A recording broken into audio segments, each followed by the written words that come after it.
एक राज्य में एक कट्टेन नाम का एक छोटा सा गांव था। उस गांव में कुछ महीनों से कुछ अजीब और गरीब घटना हो रही थी, जिससे कुछ गांव वाले मारे गए थे और कुछ गांव वाले गांव को छोड़कर जा रहे थे। कुछ गांव वालों बोल रहे थे कि उनकी देवी माँ उनसे नाराज़ हो गई है, और कुछ गांव वाले बोल रहे थे कि इस गांव में किसी ने श्राप दे दिया है। इसी डर से गांव के लोग उसको छोड़कर जाने लगे थे। उसी गांव में गोपाल नाम का एक किसान रहता था।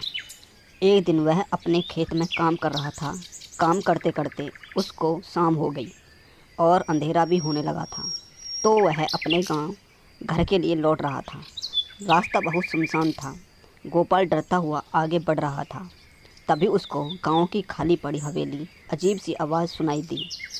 तो गोपाल डर जाता है और डरते हुए आगे बढ़ने लगता है। अचानक से उसके सामने एक बहुत बड़ा राक्षस आ जाता है, जो देखने में बहुत डरावना था और बहुत बड़ा था। उसको देखकर गोपाल बेहोश हो जाता है। जब गोपाल को होश आता है तो वह एक कमरे में था, जिसका दरवाज़ा बंद था। गोपाल समझ जाता है कि उसको उस राक्षस ने बंदी बना लिया है, तो गोपाल वहाँ से निकलने की तरकीब सोचने लगता है। तभी उसको एक खिड़की दिखाई देती है।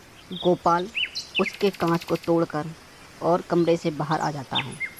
गोपाल उसी हवेली में था। गोपाल हवेली से निकलने का रास्ता देखने लगता है। तभी उसको एक कमरे से कुछ आवाज़ सुनाई देती है।